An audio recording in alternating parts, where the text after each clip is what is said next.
Hello दोस्तों, नमस्कार, राधे राधे दोस्तों। हमारे भक्ति सागर चैनल में आप सभी का स्वागत है। हम आप लोग को गणेश चतुर्थी की कहानी सुनाने जा रहे हूँ। आप लोग को ये कहानी कैसा लगेगा कमेंट में ज़रूर बताइएगा और लाइक करिएगा, कमेंट करिएगा, ज़्यादा से ज़्यादा शेयर करिएगा, अपना प्यार दुलार बनाए रखिएगा। कमेंट में जय गणेश भगवान ज़रूर लिखिएगा। चलिए सुनाते हैं। धरती पर गणेश चतुर्थी की धूम मची हुई थी। सभी लोग गणेश चतुर्थी की तैयारी में जुटे हुए थे। बाजार में अफरा तफरी थी। हर कोई गणेश चतुर्थी की तैयारी में जुटा हुआ था। लोग बाजार से गणेश जी की मिट्टी की मूर्तियां खरीद रहे थे। वह उनको अपने घर में स्थापित कर रहे थे। गणेश जी शिवलोक से यह सब दृश्य देख रहे होते थे। धरती पर लोग कितने खुश थे, गा रहे थे। मुझे भी इन खुशियों में हिस्सा लेना चाहिए। एक काम करता हूँ, एक बार धरती पर घूमने चलता हूँ और वहीं जाकर देखूँगा कि मेरे जन्मदिन की तैयारी कैसी चल रही है। और धरती पर गणेश भगवान आ जाते हैं। धरती पर सभी लोग गणेश चतुर्थी की तैयारी में जुटे हुए थे। गणेश जी ने भ्रमण करते हुए अपने भक्तों को देख रहे होते हैं। चलते चलते वह एक गांव में से गुजरते हैं। उनसे एक लड़की रो रही थी। उसी लड़की की रोने की आवाज़ सुनकर गणेश जी वहीं रुक जाते हैं। दादी, मुझे भी गणेश जी की मूर्ति घर में स्थापित करनी है। मेरी सखी सहेलियां गणेश चतुर्थी की तैयारी कर रही हैं। मुझे भी गणेश चतुर्थी मनानी है। मुझे भी गणेश जी को अपने घर लाना है।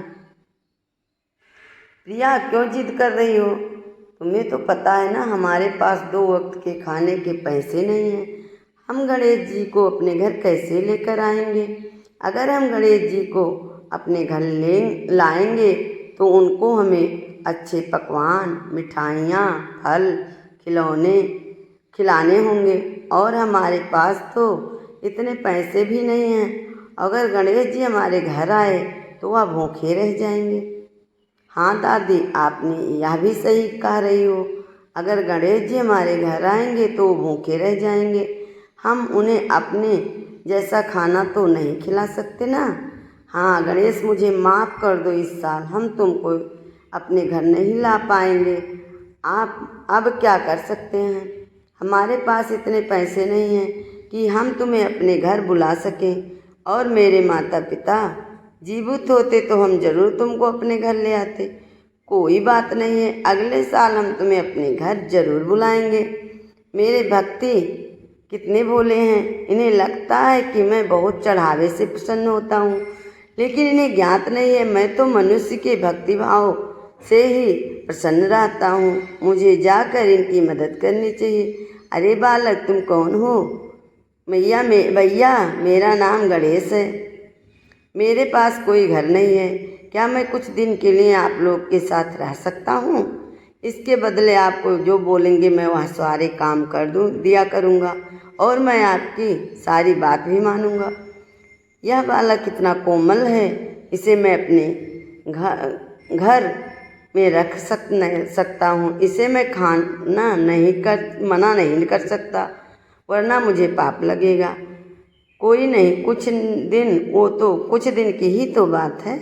आधा रोटी कम से कम खा लेंगे तो मेरे घर में रह सकते हो। गणेश जी यहाँ पर और मेरी बेटी रहती है। हमारे साथ कोई नहीं है, आप रह सकते हो। शारदा भगवान गणेश को बालक समझकर अपने घर में स्थान दे देती है। मैया, आज तो गणेश चतुर्थी का प्रथम दिन है। आप अपने गणेश चतुर्थी की कोई तैयारी नहीं की माँ? तो हमारा भी है, पर हमारे पास इतने पैसे नहीं हैं कि हम गणेश जी को अपने घर बुला सकें।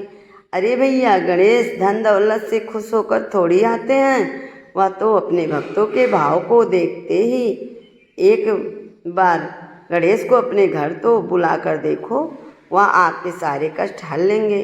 आप लोग घर पर की साफ सफाई करिए। मैं गणेश की मूर्ति और पूजा का सामान लेकर आता हूँ। अरे भैया, मैंने यहाँ कुछ महीने एक सेठ के यहाँ काम किया था। वह सेठ मुझे बहुत मानता है। मैं इसके दुकान से सारे सामान ले आऊँगा। आप चिंता मत करिए। तुम तब तक घर के साफ सफाई कर दो। बाल गणेश घर के बाहर जाते हैं और अपने शक्ति से एक गणेश जी की मिट्टी की मूर्ति और कुछ फल और कुछ सामग्री उत्पन्न करते हैं। उधर शारदा और प्रिया सारी घर की साफ सफाई करती हैं। प्रिया बहुत खुश थी क्योंकि आज पहली बार उससे घर पर गणेश जी की स्थापना होने वाली थी। थोड़ी देर बाद बाल गणेश ने मूर्ति और सामग्री के साथ लौट आते हैं। उनके हाथ में फल सामग्री गणेश भगवान की मूर्ति देखकर प्रिया और शारदा बहुत खुश होती हैं और वह दोनों खुशी खुशी अपने घर में गणेश जी की मूर्ति स्थापना करती हैं। दादी देखो, हमारा घर कितना अच्छा लग रहा है ना। हाँ, गणेश भैया की वजह से आज हमारे घर पर गणेश जी आए हैं। बेटा गणेश, तुम्हारी वजह से आज हमारे घर पर भगवान गणेश जी की स्थापना हुई है। मैं किस तरह से तुम्हारा धन्यवाद करूं। अरे मैया, आप मुझे यहाँ रुकने की जगह दी हैं, इतना बहुत है मेरे लिए। बाकी जब तक मैं हूँ आपको कोई भी कमी नहीं होने दूंगा। काम मैं ही करूँगा। भगवान गणेश साक्षात बालक के रूप में शारदा के घर में रहने लगे और शारदा के काम में हाथ बटाने लगे, जिससे शारदा को काम में काफ़ी मदद मिल जाती और वह भगवान गणेश की पूजा अच्छे से करने लगी। गणेश जी अपनी शक्ति से पूजा की सारी सामग्रियां लेकर आए करते, जिससे शारदा की पूजा करने में कोई परेशानी नहीं होती। पूरी शारदा के साथ किया।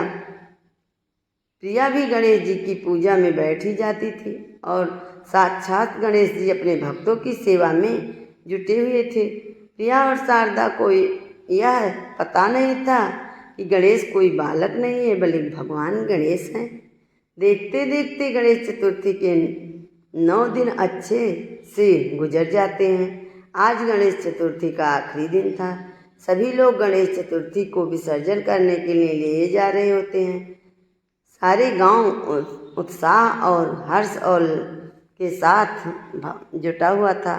सभी लोग खुश थे, सभी नाच गा रहे थे, हर तरह शोर हो रहा था। शारदा और प्रिया भी मूर्ति विसर्जन के लिए तैयार हो चुकी थी। गणेश भैया, आज हम मूर्ति विसर्जन के लिए जा रहे हैं, आप भी चलोगे ना? हाँ हाँ, क्यों नहीं, मैं भी चलूँगा। आप लोग जो मेरे पीछे पीछे आओगे। प्रिया पूरी रीति रिवाज से गणेश भगवान को घर से विदा करते हैं और मूर्ति विसर्जन के लिए जाती हैं।